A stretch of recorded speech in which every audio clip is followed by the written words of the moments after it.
In this video, we'll focus on applications involving motion.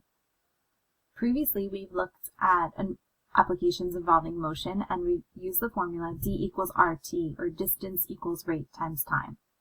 We'll use that again in the examples you see today, but we'll also be using some other ideas. One example we'll talk about uses a boat traveling in water. If a boat is traveling upstream, that means that it is traveling in the opposite direction of the water current. If a boat is traveling downstream, it means it is traveling in the same direction of the water current. We'll also look at an example involving an airplane.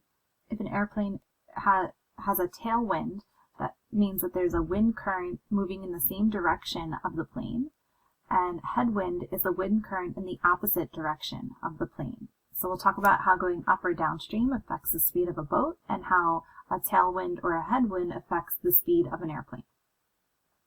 First, let's just practice using the motion formula, distance equals rate times time. Number 7. Mitchell left Detroit on the interstate driving south towards Orlando, at a speed of 60 miles per hour. Clark left Detroit 1 hour later, traveling at a speed of 75 miles per hour, following the same route as Mitchell. How long will it take Clark to catch Mitchell? Right, so when we saw these examples with one variable and one equation, we would set up a table just to help us to kind of make sense of everything that's going on. We're going to do that again here. So I started making a table for this problem. So I'm thinking, I like to have a visual as well, so I kind of drew a little picture here. So we're going from Detroit to Orlando. Both of these people are starting in the same location and following the same route to go to Orlando. But Mitchell is leaving first, and then Clark is leaving an hour later. Mitchell's traveling at 60 miles per hour. Clark is traveling at 75 miles per hour. So even though Clark leaves an hour later, he will eventually catch up to Mitchell because he's going faster. So we want to know, how long does it take Clark until he catches up with Mitchell? So eventually they'll be in the same location. And we'll use the fact that they are in the same location because that will mean that they have traveled the same distance. So let's start by defining some variables. I'm going to let m equal the amount of time that Mitchell has been driving, and c will be the amount of time that Clark has been driving. So using those pieces of information, those new variables, I can write expressions for the distance by multiplying the rate times the time. So for Mitchell, it would be 60m, and for Clark, it would be 75c. The one relationship that we had just mentioned was that when they do meet, they will have traveled the same distance because they're going along the same route. So that gives us our first equation, 60m equals 75c. Now the second equation comes from the fact that Mitchell left first and Clark left an hour later. So since Clark left an hour later, his time is 1 hour less than Mitchell's. So we'll write an equation that says that Clark's time is Mitchell's time minus 1. So I have two equations and two variables. I could go ahead and solve this equation, system of equations. I'll use substitution here since the second equation is already solved for c. So taking this expression for c and plugging it into that first equation. My equation now says 60m equals 75 times m minus 1. Now I can go ahead and solve for m. 60m equals 75m minus 75, and start to combine like terms. I do want to keep in mind what m means. Right? M is the time, so it makes sense that I have a time that is non-negative. Now here when I solve for m, I'm dividing a negative by a negative, so I will get something positive. M is equal to 5. And this is in terms of miles per hour, not miles per hour, but hours, because it's time. So Mitchell's time is 5 hours. I know that Clark's time is 1 less than that.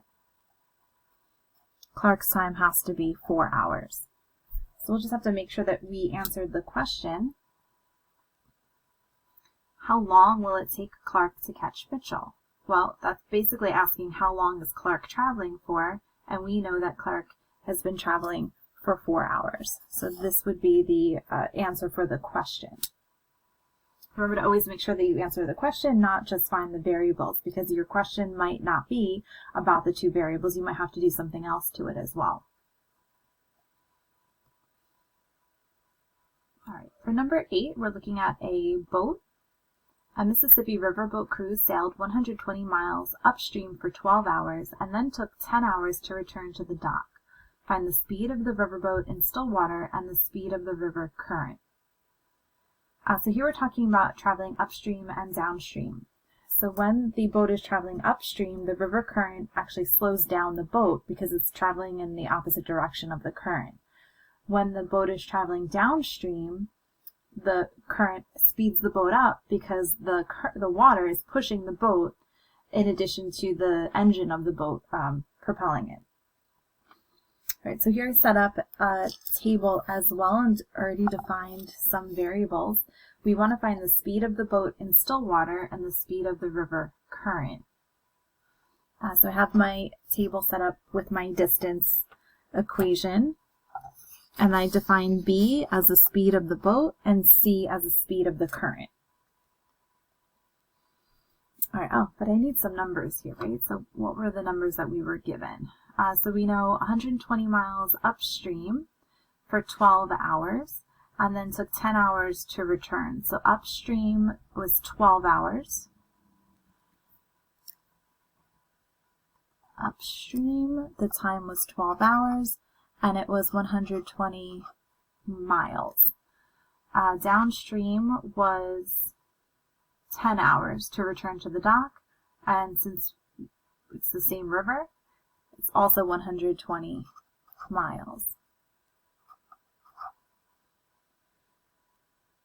All right, now if we're going upstream, the speed that the boat actually travels in is lessened by the speed of the current.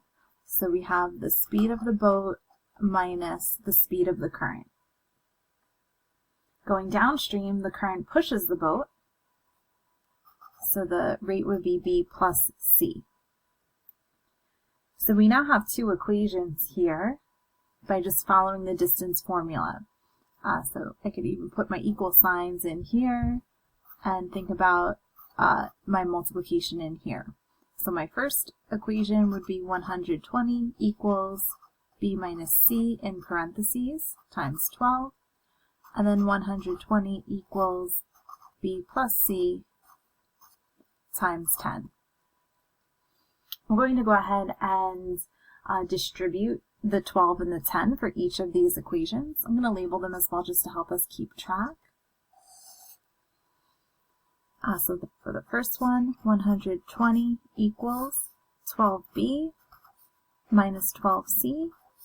And the second one, 120 equals 10b plus 10c. So you can solve this using substitution or elimination. Since these are set up where all the like terms are lined up, I'm going to go ahead and use elimination. So I'm going to eliminate the c and use a common multiple of 60, which means I want to multiply the top equation by 5 and the bottom equation by 6.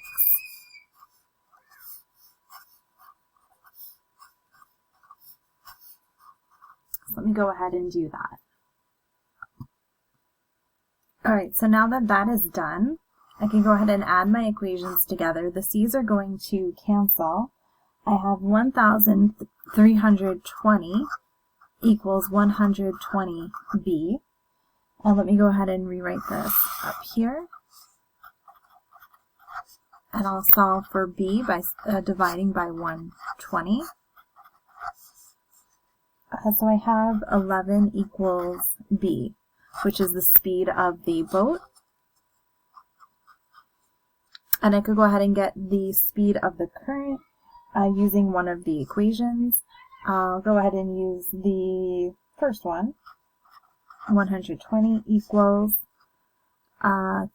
I'm going to use it before I changed anything, but after I distributed. 12 times 11 minus 12c.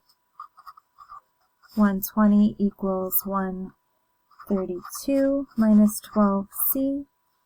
And I have negative 12 equals negative 12c, which means that c is equal to 1. So the speed of the boat is 11 miles per hour. The speed of the current is 1 mile per hour.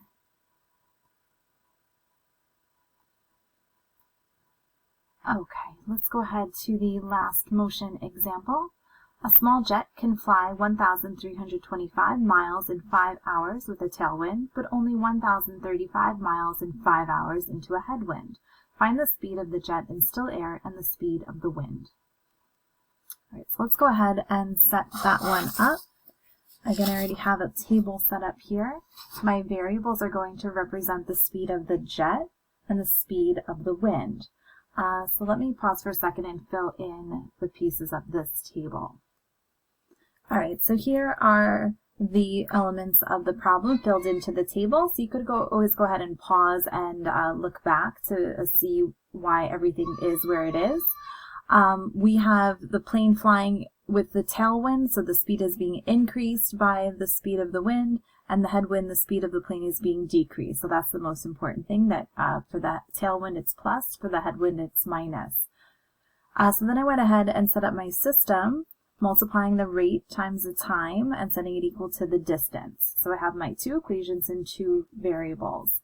So I'm going to go ahead and distribute the 5s and then use the elimination to combine those equations together. So I'm going to go ahead and do that in the next step. All right, so there we go, just jumped ahead there. So I went ahead and distributed the 5s. Notice now that the coefficients for W are opposite, so I don't need to multiply either of my equations by anything. Adding them together, the W's will cancel, and I have 2,360 equals 10. When I divide both sides by 10, I have 236 equals J. So the speed of the jet is 236, and I believe that's miles per hour, but we'll check the units. We could go ahead and find the speed of the wind by using one of the original equations. I'll use the first one here after I distributed the 5. Putting in the value for J, 236. So from there, I'll multiply 5 times 236, which is 1,180.